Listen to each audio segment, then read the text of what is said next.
রুই মাছের ডিম নিলাম, তার সাথে অর্ধেকটা পেঁয়াজ কুচি দিয়ে দিলাম, ঝাল হিসেবে কাঁচা লঙ্কা কুচি, 2 চামচ বেসন, লবণ, হলুদ, জিরে গুঁড়ো, সামান্য একটু লঙ্কা গুঁড়ো। এবার ভালো করে মিশিয়ে নেব।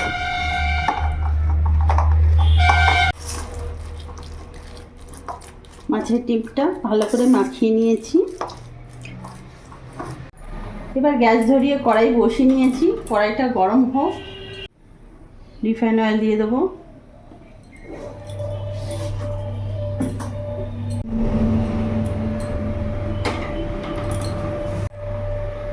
চামচের সাহায্যে মাছের ডিমের বড়াগুলো এইভাবে আমি বানাবো। হাত দিতে হবে না, এইভাবে চামচের সাহায্যেই হয়ে যাবে।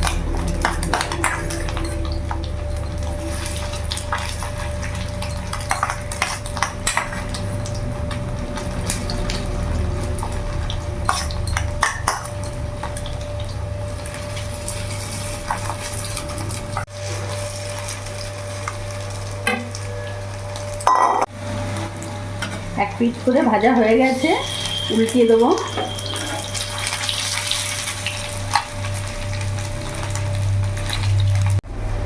বড়াগুলো ভাজা হয়ে গেছে, এবার আমি নামিয়ে ফেলবো।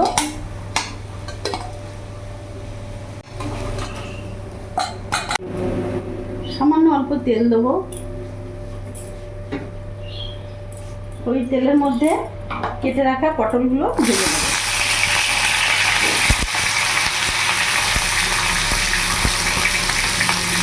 হলুদ গুঁড়ো দিয়ে দিলাম, লবণ দিয়ে দিলাম, একটু লাল লাল করে ভেজে নেব।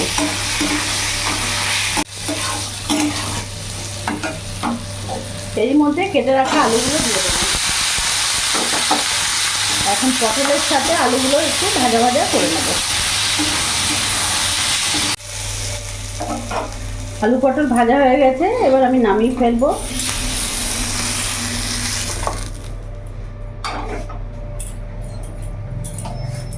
এই কড়াইয়ের মধ্যে রিফাইন অয়েল দিয়ে দিলাম।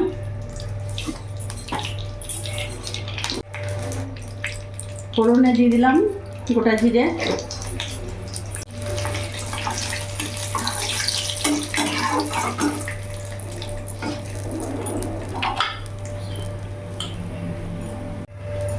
জিরেটা ভাজা হয়ে গেছে।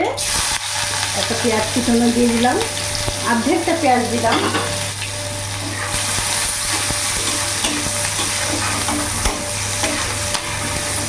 পেঁয়াজটা একটু ভাজা ভাজা করে নেব।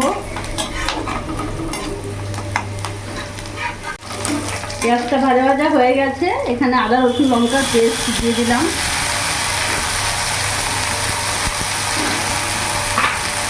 এক এক করে উপকরণগুলো দিয়ে দেবো। এখানে 1.5 চামচ লবণ দিয়ে দিলাম, হলুদ গুঁড়ো দিয়ে দিলাম, জিরে গুঁড়ো দিয়ে দিলাম, কাশ্মীরি লঙ্কা গুঁড়ো দিয়ে দিলাম। ভালো করে মিশিয়ে নেব।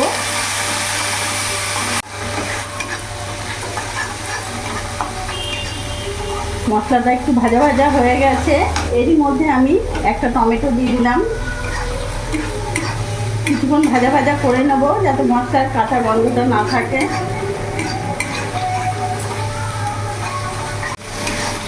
মশলা ভাজা হয়ে গেছে, মশলা থেকে তেলও ছেড়ে দিয়েছে।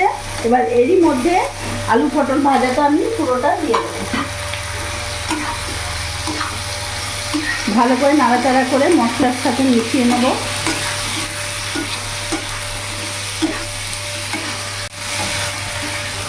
ভালো করে আমি কষিয়ে নিয়েছি মশলার সাথে। এবার আমি জল দিয়ে দেবো।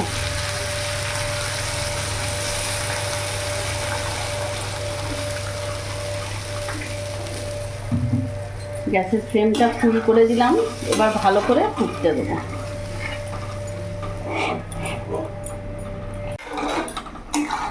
কিছুক্ষণ ধরে ফোটা ফোটালাম, আলু আর পটল ভালোভাবে সেদ্ধ হয়ে গেছে। এবার ভেজে রাখা মাছের ডিমের বড়াগুলো দিয়ে দেবো, দিয়ে 2 মিনিট এখন ফুটিয়ে নেবো, বেশি ফোটাবো না। সামান্য অল্প চিনি দিয়ে দিলাম।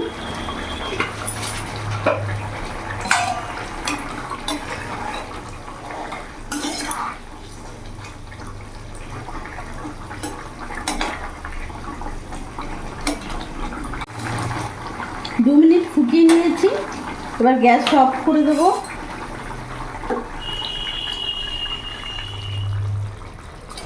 আলু পটল দিয়ে মাছের ডিমের ঝোল একেবারে রেডি। হালকা পাতলা ঝোল করেছি, দেখতে পাচ্ছ, খুব গাঢ় যে ঘন করেছি তাও না।